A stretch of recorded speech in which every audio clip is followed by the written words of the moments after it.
Hi friends, అందరికీ నమస్కారం. మరొకసారి నా సంకీర్తన ఛానల్కి స్వాగతం. ఫ్రెండ్స్, ఈనాటి వీడియోలో స్వర రచనలో అంటే నొటేషన్స్ అంటాం కదా, ఆ స్వర రచనలో సాధారణంగా కొన్ని గుర్తులు వాడుతుంటారు. అంటే స్వరాల పక్కన కామా పెట్టడము, సెమీకోలన్ పెట్టడము, స్వరాల పైన చుక్క పెట్టడము, స్వరాల కింద చుక్క పెట్టడము, అసలు కొన్ని స్వరాలకు అసలు చుక్కలే ఉండవు. ఇవన్నీ విషయాల గురించి నేను ఈ వీడియోలో ఎక్స్ప్లెయిన్ చేస్తున్నాను.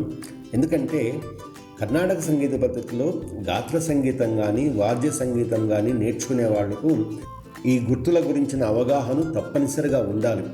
లేకపోతే ఆ స్వరాలు మనం పాడేటప్పుడైతేనేమి, ప్లే చేసేటప్పుడైతేనేమి చాలా కన్ఫ్యూజన్గా ఉంటుంది. కాబట్టి సాధారణంగా ఈ నొటేషన్స్లో వాడే గుర్తుల గురించి నేను ఈ వీడియోలో ఎక్స్ప్లెయిన్ చేస్తున్నాను. సో ఫ్రెండ్స్, ఈ వీడియోని ఎక్కడ స్కిప్ చేయకుండా చూడండి. మీకు బాగా నచ్చుతుంది అనుకుంటాను. నచ్చితే మాత్రం దయచేసి లైక్ చేయండి, షేర్ చేయండి. కొత్తగా నా ఛానల్ చూస్తున్న వాళ్ళు సబ్స్క్రైబ్ చేయండి, సరేనా? మరి ఈ వీడియోలోని వివరాల గురించి తెలుసుకుందాం. ఫ్రెండ్స్, మొట్టమొదటిగా మనము స్థాయి లేదా పిచ్చుల గురించి తెలుసుకుందాము. మన సంగీతంలో 5 రకాల స్థాయిలు ఉంటాయి.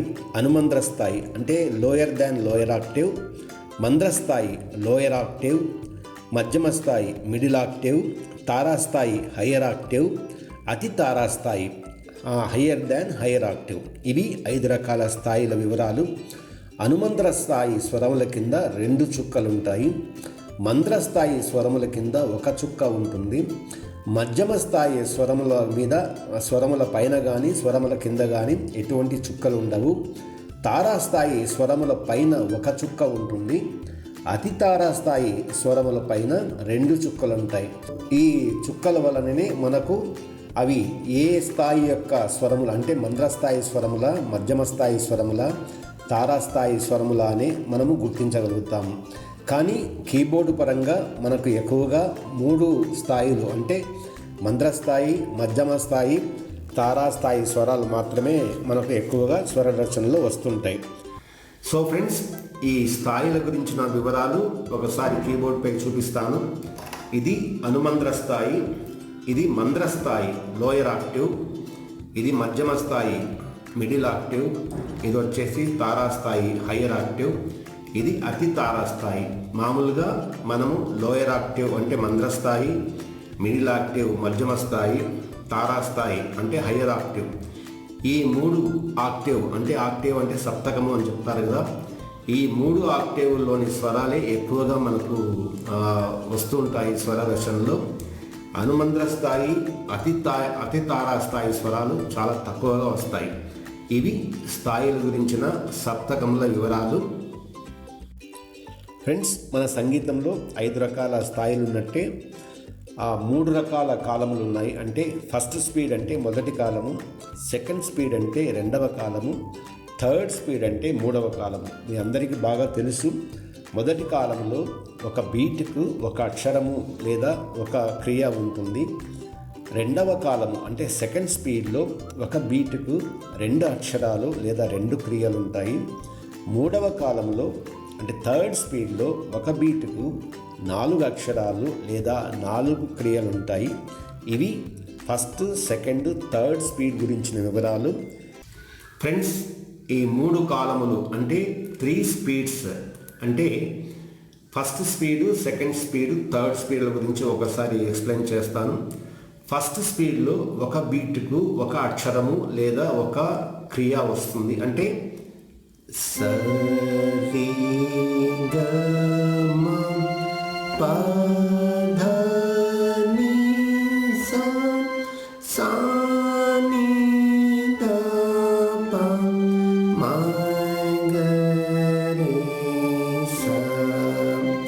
ఇది మొదటి కాలము లేదా ఫస్ట్ స్పీడ్ అంటారు. అంటే మొదటి కాలంలో 1 బీటుకు 1 అక్షరము లేదా 1 క్రియ వస్తుంది.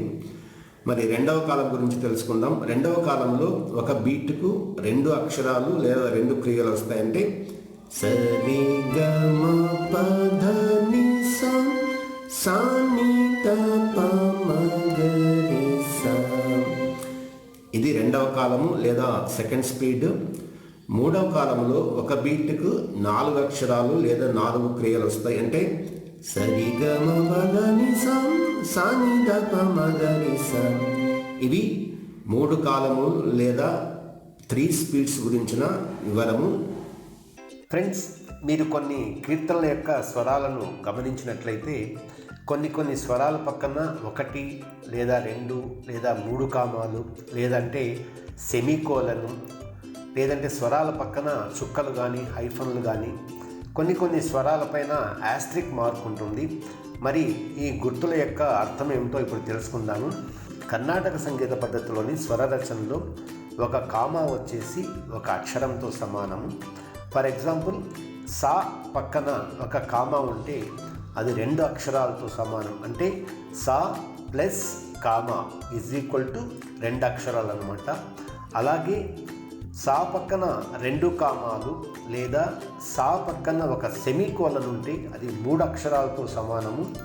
అలాగే సా పక్కన ఒక కామా ఉండి ఒక సెమీకోలన్ ఉంటే అది 4 అక్షరాలతో సమానం.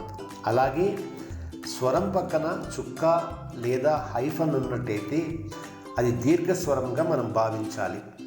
అలాగే కొన్ని స్వరాలపైన యాస్ట్రిక్ మార్క్ ఉంటుంది. ఆ యాస్ట్రిక్ మార్క్ అర్థం ఏమిటంటే అది అన్యస్వరంగా మనం భావించాలి. అంటే ఆ స్వరము ఆ రాగంలో లేదని అర్థం.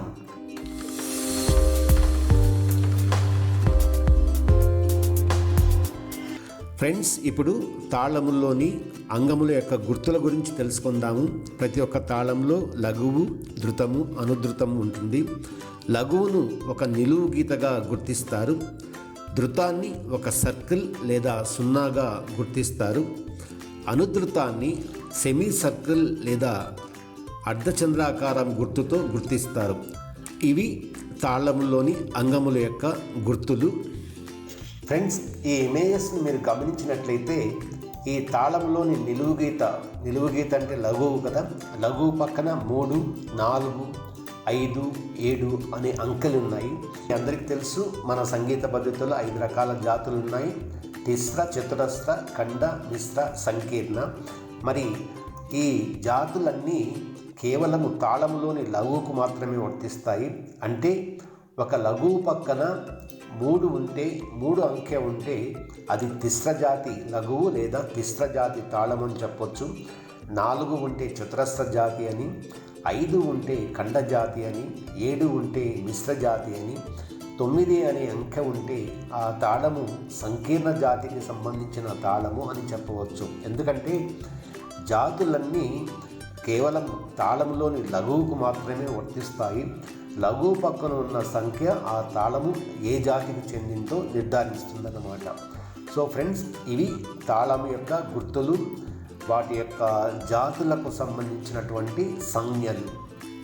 ఫ్రెండ్స్, ఈ ఇమేజ్లో రూపక తాళానికి సంబంధించిన స్వరములు ఉన్నాయి. రూపక తాళంలో ఒక ధృతము, ఒక లఘువు ఉంటుంది. ధృతానికి 2 అక్షరాలు, లఘువుకు 4 అక్షరాలు, మొత్తం 6 అక్షరాలు. ఈ స్వరములలో సారి పక్కన ఒక నిలువు గీత, సరిగమ పక్కన 2 నిలువు గీతలు ఉన్నాయి. మరి ఈ గుర్తులు ఎందుకు వాడతారో ఇప్పుడు తెలుసుకుందాము.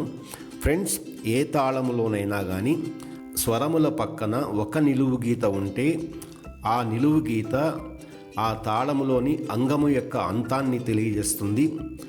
2 నిలువు గీతలు ఉన్నాయంటే ఆ తాళము యొక్క అంతాన్ని తెలియజేస్తుంది.